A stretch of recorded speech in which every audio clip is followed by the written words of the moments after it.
Hello future officers. 9 June 2025 চনৰ daily current affair এনালাইচিছলৈ সকলোকে স্বাগতম জনালো।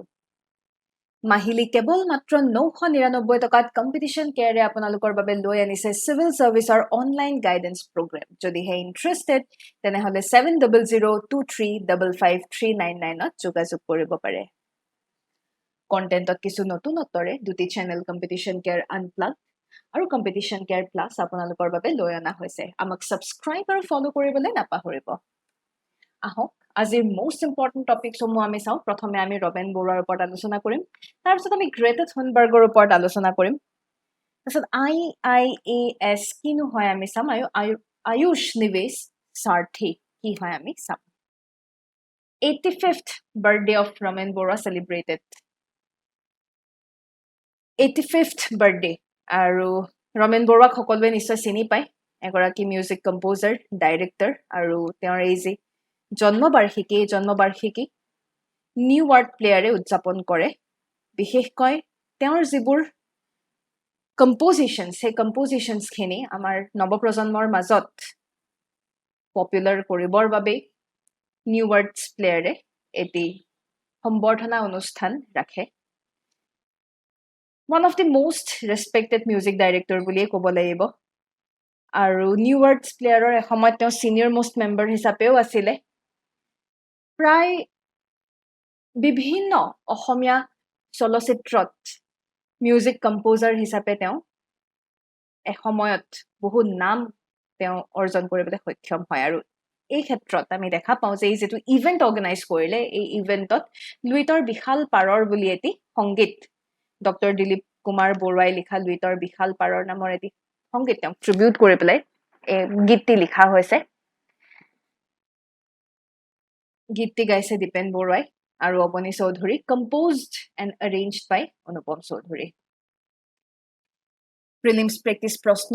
আজিকালি যিহেতু Assam specific questions are very unpredictable, সেয়েহে দ্য ট্ৰিবিউট সং লুইতৰ বিশাল পাৰৰ release during the celebration was written by, বা কাৰ ওপৰত লুইতৰ বিশাল পাৰৰ গীতটি লিখা হৈছিলে, তেনেকেও হয়তো প্ৰশ্ন সুধিব পাৰে। উত্তৰটি নিশ্চয় গম পাইছেই, তেনেহলে আমাক কমেণ্ট ছেকশ্যনত উত্তৰটি জনাবলৈ নাপাহৰিব। এইখিনিতে আপোনালোকক জনাই থওঁ যে ক্লাছৰুম গাইডেন্স প্ৰগ্ৰাম এতিয়া আপোনালোকৰ বাবে লৈ অনা হৈছে শিলপুখুৰী চেণ্টাৰত। যদিহে ইণ্টাৰেষ্টেড তেনেহলে তলত দিয়া কণ্টেক্ট নাম্বাৰটিত যোগাযোগ কৰিব পাৰে। কেৱল মাত্ৰ 999 টকাত CSET-ৰ ফুল কোৰ্চ আপোনালোকৰ বাবে ৰখা হৈছে, য'ত বিনামূলীয়াকৈ CSET-ৰ টেষ্ট সিৰিজ ফ্ৰীতে বিনামূলীয়াকৈ লাভ কৰিবলৈ সক্ষম হ'ব। ইয়াৰ পিছৰ নিউজলৈ আমি আগবাঢ়িছো গ্ৰেটা থুনবাৰ্গ। কোননো হয় গ্ৰেটা থুনবাৰ্গ আমি চাব লাগিব। নিউজত কেলে আহিছে? আচলতে এখন হিউমেনিটেৰিয়ান এইড গাজাত বৰ্তমান হৈ থকা সিচুৱেশ্যনৰ বাবে হিউমেনিটেৰিয়ান এইডৰ এখন জাহাজ এখন আহিছে, য'ত গ্ৰেটা থুনবাৰ্গ তেখেত এগৰাকী এক্টিভিষ্ট, এনভাইৰনমেণ্টেল এক্টিভিষ্ট বা ক্লাইমেট এক্টিভিষ্ট বুলিও ক'ব পাৰে। তেখেতে একচুৱেলি তেখেতো সেই জাহাজখনত আছে আৰু ইজৰাইলে সেই জাহাজখন ব্লক কৰিছে বা ব্লক কৰিবলৈ আগবাঢ়ি আহিছে। Anyway, that's a different scenario আমাৰ ইজৰাইল আৰু গাজাৰ যেটো scenario চলি আছে, কিন্তু আমি অলপমান গ্ৰেটা থুনবাৰ্গৰ ওপৰত চাওঁ। ফুলৱে গ্ৰেটা থুনবাৰ্গ ক্লাইমেট এক্টিভিষ্ট, তেওঁ সুইডিছ ক্লাইমেট এক্টিভিষ্ট। তেওঁ ইণ্টাৰনেশ্যনেল ৰেকগনিশ্যন বিশেষকৈ ফ্ৰাইডেজ ফৰ ফিউচাৰ মুভমেণ্টৰ কাৰণে পালে। কিনো হয় ফ্ৰাইডেজ ফৰ ফিউচাৰ মুভমেণ্ট?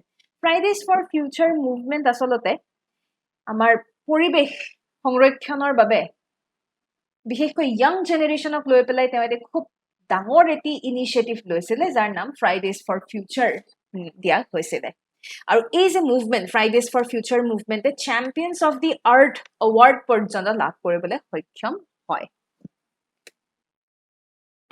প্ৰতি শনিবাৰে কম্পিটিশ্যন কেয়াৰে এটি কাৰেণ্ট এফেয়াৰ টেষ্ট কণ্ডাক্ট কৰে।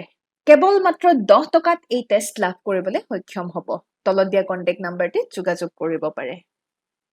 ইয়াৰ পিছৰ নিউজলৈ আমি আগবাঢ়িছো IIAS। কি হয় IIAS? International institute of administrative sciences. ভাৰতে ইণ্টাৰনেশ্যনেল ইনষ্টিটিউট অফ এডমিনিষ্ট্ৰেটিভ ছায়েন্সেছৰ বাবে প্ৰেচিডেঞ্চি লাভ কৰিবলৈ সক্ষম হয় 2025 পৰা 28 বৰ্ষতে। It's a global non-governmental scientific organization.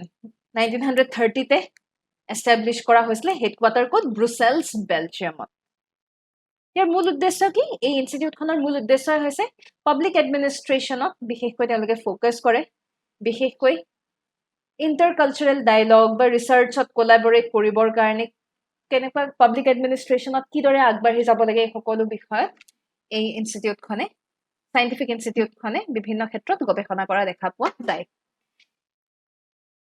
আৰু আজিৰ শেষৰটো নিউজ হৈছে আয়ুষ নিৱেশ সাৰ্থী ভাৰতে আয়ুষ নিৱেশ সাৰ্থী পৰ্টেল এটা লঞ্চ কৰিছে আয়ুষ সেক্টৰত ইনভেষ্টমেণ্ট এট্ৰেক্ট কৰিবৰ বাবে ইয়াৰ মূল উদ্দেশ্য এয়াই যে ভাৰতক কিদৰে ট্ৰেডিশ্যনেল মেডিচিন আয়ুৰ্বেদ ইউনানী সিদ্ধ এই সকলোবোৰ আমাৰ যে ট্ৰেডিশ্যনেল মেডিচিন যোগা এই ট্ৰেডিশ্যনেল মেডিচিনৰ ফিল্ডত ভাৰত যাতে আগবাঢ়ি যাব পাৰে সেয়াই হৈছে আয়ুষ নিৱেশ সাৰ্থী বা আয়ুষ মন্ত্ৰালয়ৰ মূল উদ্দেশ্য ইটছ আ ডিজিটেল প্লেটফৰ্ম য'ত আয়ুষ যোগা নিউৰোপেথি ইউনানী সিদ্ধ হোমিওপেথি সেক্টৰক ফ'কাছ কৰা হৈছে মিনিষ্ট্ৰী অফ আয়ুষ ইনভলভড আছে বিশেষকৈ ইনভেষ্ট ইণ্ডিয়া তেওঁলোকৰ সৈতে পাৰ্টনাৰশ্বিপ কৰা দেখা পোৱা গৈছে বিশেষকৈ দেখা পোৱা গৈছে যে যোৱা কেইবছৰত 2014 পৰা 20 বৰ্ষত চাব গ'লে আয়ুষে প্ৰায় 17% এনুৱেলি